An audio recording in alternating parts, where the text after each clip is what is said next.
Good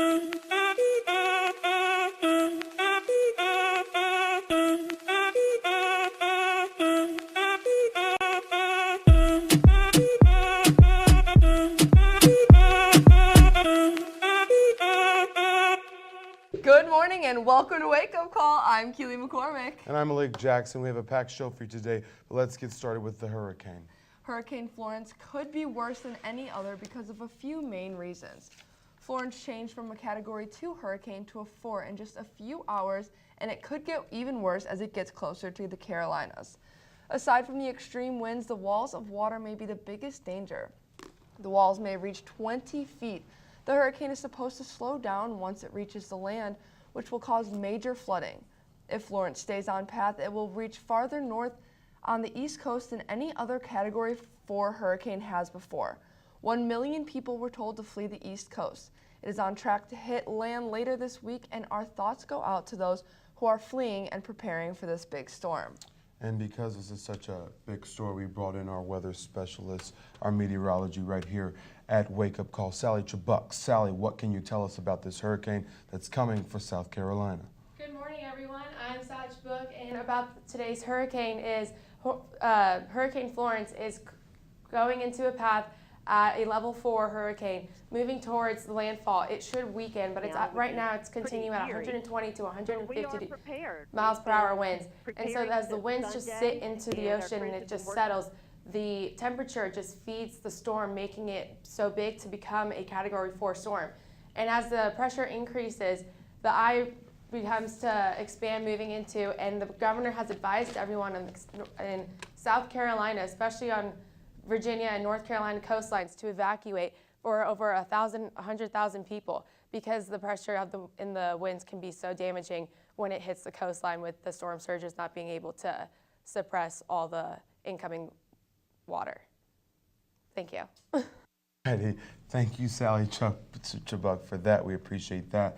And we know the dangers what a hurricane can do. The last hurricane that the United States saw, or territory of the United States saw, was Puerto Rico, and we realized that that killed over 2,000 people. So heed those warnings, do the necessary steps, take the necessary steps so that you are not in danger there. And again, thank you to Sally Chubbuck for that reporting. And we have more breaking news this morning. An unprecedented meeting. Pope Francis has summoned the top officials of the Catholic Church to discuss the issue that is burdening them right now: sexual assault. This event won't be a one-day thing. It's set for 3 days, February 21st to the 24th. The meeting is composed of the Pope and the presidents of the Catholic bishops. This announcement was made this morning, and this will be a developing story as we continue to follow this. And this is breaking news because we've never seen a Pope, call a such meeting, especially at a time like this when the Catholic Church is under so much pressure.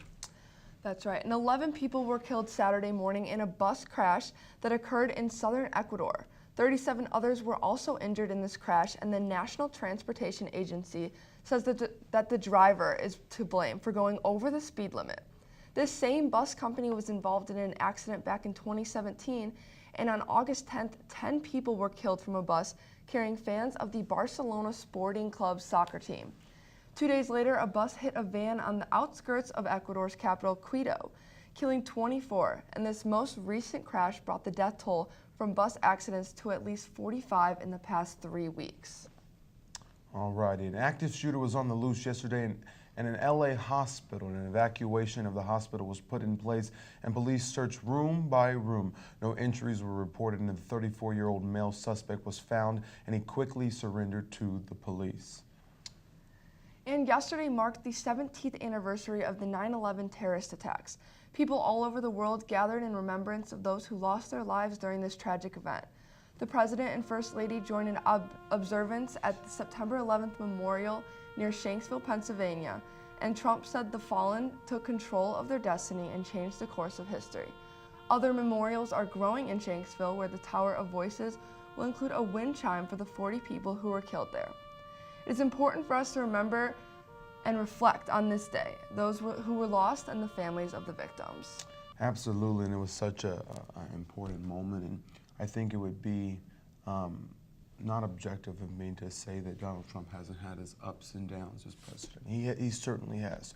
He certainly made his mistakes, as any president has. Some people say they're greater than other presidents. But yesterday, I think unequivocally across the broad spectrum of media personalities, it transcended party affiliations. Donald Trump gave a very important speech. His Twitter feed did not correlate with his speech. Twitter feed never does. But his speech that he gave yesterday was certainly important because this is a day that we never can forget, and it has changed the course of history, how you go through the airport, how things are detected for the rest of our lives. That's so right. Never forget a moment like that, and the families affected by such a moment. It's important for us as American citizens, like Malik said, to kind of forget the two political parties that we've divided ourselves into and come together as one to remember and reflect on those lives. Some issues can do that, and that is one issue that we can find some common ground on because it was a terrible event, something that we pray to God never happens again. That's right. Alrighty, so to all those families, we're with you guys. And now after the break, we will be back with Week in Review, plus a newly released video of Nicholas Cruz speaking with his brother. And also, we're going to dive a little bit deeper. We have a graphic that me and Sally are going to look into and show you exactly how that hurricane is coming in. So stay tuned right here on Wake Up Call.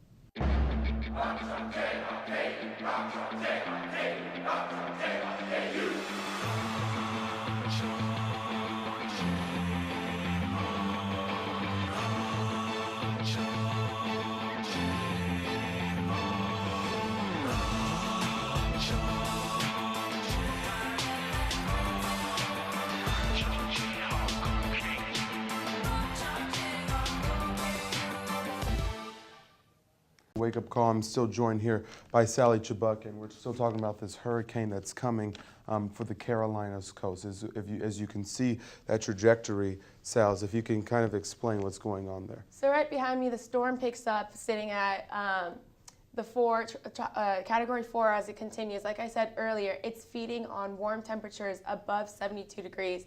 And so as it sits constantly in that circulating surface, it will build. And you think that the storm would be bigger here and stronger, and it may come down as it goes closer and closer to the coastline. But as it spreads and the angle goes into how it projects into the coastline, the walls of the sea build up and the waves become more powerful, that the storm surges aren't able to take in all the pressure, leading to flooding and damaging throughout all the homes. So it's extremely advised to leave and take what you need instead of just flooding and causing... And you know, being at risk for the damages and things like that. Why is this storm? Because typically you'll see storms hit the Puerto Ricos, the parts of the coastline that are surrounded by more water than South Carolina, where it's just the coast, or the peninsula of Florida, where it's coming up through the Gulf. We don't typically see, we've seen them before, but we haven't seen storms this strong that just come straight up into the Carolinas. Why is this happening? Is there a reason why this is coming for the coast? Every storm lately has been stronger and more powerful and longer, with more dangerous effects because of all the different factors that play in the atmosphere with different humidity, the greenhouse gases, the climate change, everything that adds into it. And so the storms are more aggressive since we have different circulations into our oceans, different ways move with the different winds. And so with all the current volcano eruptions, all the other things happening in the atmosphere, it travels over to us by time that the weather has to mix at one point. And at one point, it can get so aggressive that when we predict the path for it, we follow the traditional isolines, the paths that the winds follow and the paths that the ocean currents have. And so when they have a mix between the high pressure atmosphere and a low pressure atmosphere coming in between the equators. So when they finally emerge into each other, the rotation kicks in, and that's how a hurricane builds. But lately, when we predict this path, it follows an ocean current that it's able to just feed on the warm temperatures because it's a warm ocean current. So as it comes up to the coast, it's still feeding on that warm late July, August water that everybody looks forward to. And so as the temperatures are just sitting, the storm has more time to build the circulation with the winds, with the currents, and with just everything in the atmosphere. So it's extremely advised with everything going on to this day that Florence might be a possibility of being a retired name of how strong this hurricane hits. So typically we've seen hurricanes before come in and hit the coastlines and hit states, Florida a lot of the times, in New Orleans, parts of the country like that. But a lot of times when hurricanes come, you have one of the, here and there that have significant damage, have caused significant problems, flooding, loss of life, things like that, get the hurricanes remembered. In your estimate as a meteorologist, do you believe that this hurricane is going to hit the coast and as strong as we've seen Maria in Puerto Rico or as Katrina in New Orleans? As of right now, it's always to predict the best possibility for your safety. And since it's been sitting in the tropical storm weather for so long at a Category 4, it expands. So depending on how many different scientific pathways that we can find of how there's different sources for it to follow. It can curve. It can just have like a random event, just like a random cloud can come, and it will show the effects of how dangerous the storm can be. So when you follow the path, it can either hit the coastline significantly, or it can calm down to a tropical storm. When it crosses over the white water, either it can become super significant and dangerous, or it should break, becoming like a Category 1 tropical storm without the eye of the hurricane. So, it can become a tropical storm versus a hurricane. With the tropical storm, we just see a lot of rain, dangerous rain, still a situation where it's not necessarily safe to be in, but not as strong as a hurricane, correct? Correct, exactly correct. And so, for example, in Hawaii, the predicted storm barely missed Hawaii, but it was very important for people to realize that even though the tropical storm is going to affect just like the rainfall, it affects all the production, everything along with that. And if we can look at this model, if you need to get over here to look at this model, as you can see, this storm coming up, what the forecast has, it's a Category 4 all the way up. And typically when you see a storm like this, you can see the category either raise or drop as it gets close to land. But as we see this storm, it's continuing to raise up. Yes, and so as you follow it going up, it should go into like so the low pressure atmosphere, that's been sitting here from all the rainfall that we've had. Remember that week of all rain we just had of clouds just sitting, and the storm. 2 weeks, really. Yes. And so that's a low pressure system, and so it finally goes into a place where it's just able to sit there and be comfortable because it's being fed the right factors it needs in order to survive a storm. And so it's very significant that low pressure atmosphere is just sitting here because that's what's pulling in the storm. So if that rain doesn't pass and it continues to set the mood and the tone for the hurricane won't weaken. It will just be as it is because it has a pull and it's attractive to what the weather conditions are in that state. And so it needs it in order to survive. And so depending on how long, depending on the winds continue to be around, so when it hits around like land, 110 miles per hour is still predicted, and it's very significant because that can just blow you away with an umbrella. Yeah. So it's very important just from all the factors happening that you get out of there. It's gonna be a mess if it's just not already breaking when it reaches halfway of its travel, because it's been traveling for so long. It has so much potential. And so I was looking at something today where it was coming in as a Category 4. And if we look at the model that you've brought in to show us today, it kind of weakens when it gets to land to a 2. But that's something we can actually gauge. It's something that we can hopefully predict and hope for the best. But when it gets to land, we have no idea if it's going to hold that 2 that we see. Right on that water coastline. The storm has to push against the white water. It has to fight over the reef to get to where it needs to be. And so either it should break down into a tropical storm and have less significant damage, but still a lot of damage, or it can just pass through, depending on how often or how close the Florence is to the low pressure atmosphere. That makes so much more sense now.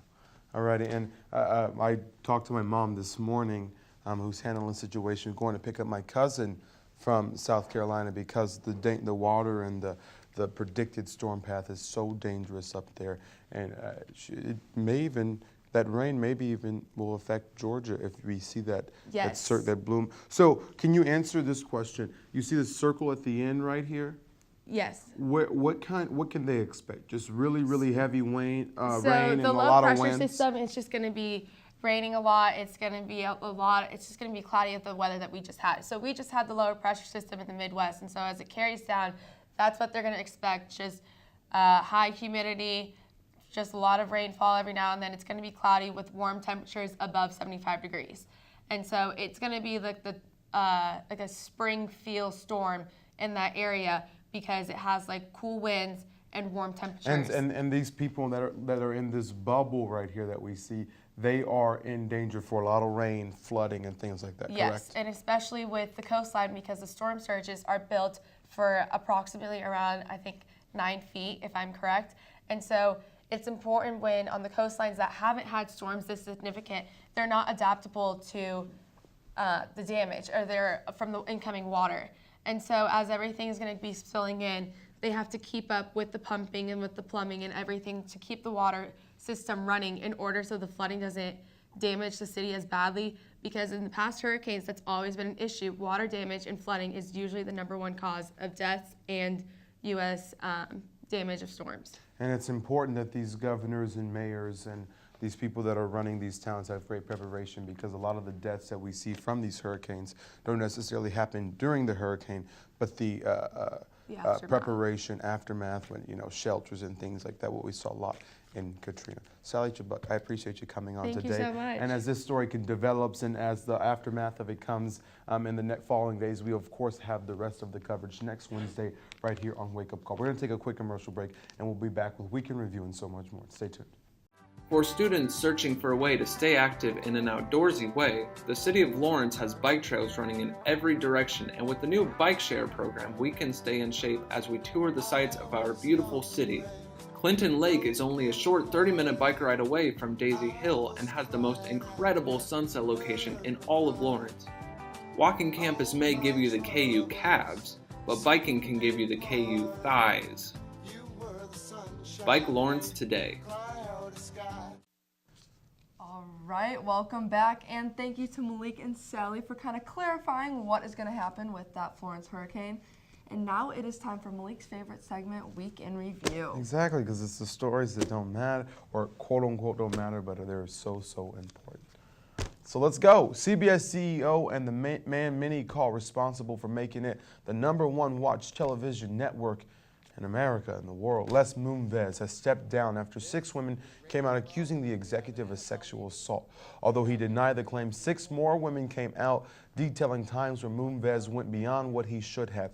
CBS is holding out on his exit package until an investigation is concluded. So they had a deal for him to exit the network, and they had a package. It was like $80 million. It was over $80 million. But they're holding out because these 6 more women have came out saying that he sexually assaulted them. And if they can prove those allegations, then CBS has the right to terminate him, and they do not owe him an exit package. It would be important to add to this story that CBS, with conjunction with Les Moonves, is donating $20 million to the Me Too movement, to an organization that they find fit to handle the donations. And moments after we got off air last week, a senior administration official released a controversial op-ed in the New York Times that criticized how the operation worked in the White House. Since its release, the president and his staff have accused the person of treason. Beyond that, one of the president's top officials, Kellyanne Conway, has hinted that the person is from national security, but up until this point, the White House does not know who it is. I'll be interested to see if they figure that out, because that's. I'm sure that you've read that and are up on that, and that's just a very shocking thing. It really is. Absolutely. There is newly released video from Nicholas Cruz and his brothers speaking after the Stoneman Douglas shooting. So let's check that out. Play the video, and as you can see, that this is an emotional conversation between two, and that conversation occurred shortly after the shooting, but the video was only released recently, so take a look. I'm going to have to sit in the room. I'm not going to talk to you. I'm not going to ask any questions, but I can't leave you two alone because I don't know if our sound is up on that. Do you want to talk to Zach? Yes. Okay, Zach, have a seat. And again, I'm not saying anything at all. So. What do you think Mom would think right now? If she would cry. People think you're a monster now.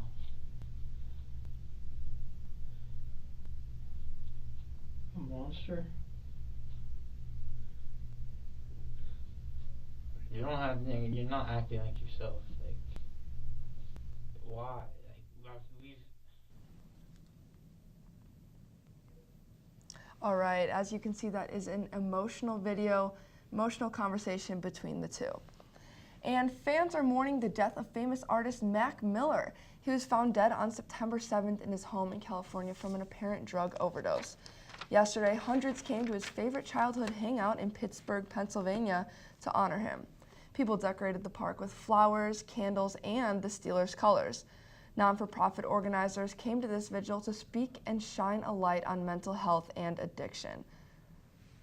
That is so important. We've seen so many people. Some of the great, I mean, you know, it gets overshadowed because, you know, a great musician like Mac Miller dies and the focus is on them and that trial and tribulation. But what people fail to realize and understand is this is something that happens each and every day.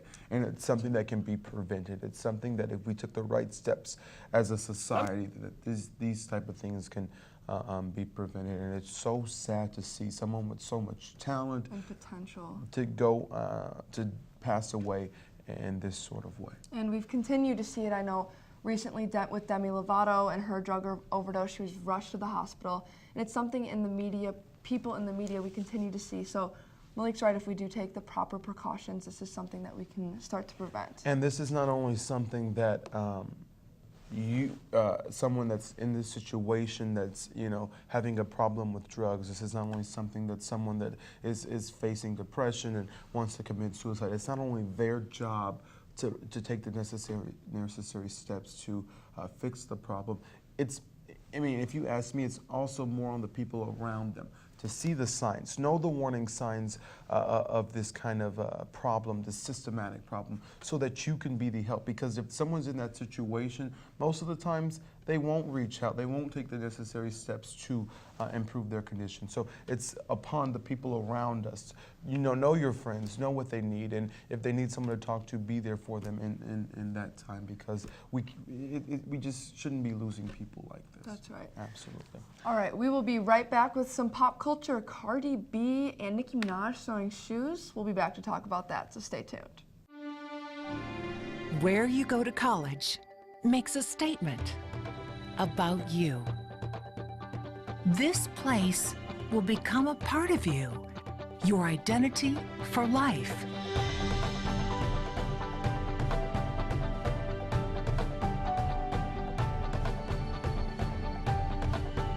The University of Kansas, a great place to be you. And welcome back to Wake Up Call. Keely McCormick and Malik Jackson here, handling a lot of news today. That's right. It's Pushed packed against full time. show. We're pushing for time here. But now we're talking about Cardi B and Nicki Minaj at the New York Fashion Week, turning it out. Like we're in the projects or something, throwing shoes and couture dresses and things like that. Where they do that at? I don't know what they are thinking, but the two are getting very competitive with each other, and it sounds like there's a little bit of jealousy going on. Yeah, and so there's really not an explanation for why this why this incident happened. Cardi B says Nicki Minaj said something about her kid. She has not proved that Nicki Minaj said something about her kid. Nicki Minaj just came out on her Queen radio on Beats on Apple Music and said that no, she did not say anything about Cardi B's child, and that this is just all a big publicity stunt by Cardi B. She's called out Cardi B for saying that black women are monkeys and things like that, and things about Cardi B liking comments and commenting on how people's kids should be dead. So Nicki Minaj took the position of, well, you're coming at me for talking about someone's kids, but look at all the things that you've done. Yeah. And I'm proud. I'm Team Nicki. I don't know where you stand. I'm Team Nicki. I don't know where I stand in there. There's certain situations where you just don't throw a shoe, and I think one of those is at New York Fashion Week. I don't know. Yeah. I don't know. Well, moving on from that onto I come bearing good news. A Walmart employee is proving that a little act of kindness can go a long way. A shopper passed out in a Walmart, and Brittany McKee, who is a registered nurse, was there to help. She called the ambulance and calmed the woman down until it arrived. The woman was surprised by the kindness of the nurse and the Walmart staff, but She was particularly impressed with a worker named Jason, who sat down next to her so she could rest against him. Customers nearby said that he got down on the floor with no questions asked, just to serve this elderly woman and make her feel more comfortable. So we love hearing little things like that. I mean, obviously he was a brave soul, not questioning anything, just getting down just to help her and make her feel a little better. And that is an awesome story that we see right there, because we always need good people in the community, and when a nurse can act, certainly there. Serena Williams had a big to-do this weekend at the U.S. Open. She was docked a point for apparently getting coached, and then after she was getting coached, she slammed her racket, so she was given a 2-point deduction. And then after the 2-point deduction, she went over and sat down during the break and said, "You're a thief," to the umpire. And guess what he did? He gave her doctor a game. It was a big story. She went off on the umpire, and then she got penalized for it. She was additionally fined $17,000. Her argument was, if a man was in that position, that wouldn't have been assessed to him. And so That's right. we'll continue to follow that story, however much there is. But I think that story is important because it talks about the difference, and I looked up some videos, the difference between how a man acts and how a woman is treated. That is right. All right, well, that's all the news we have for today. For Wake Up Call, I'm Keely McCormick. And I'm Lee Jackson. We'll see you right back here next Wednesday.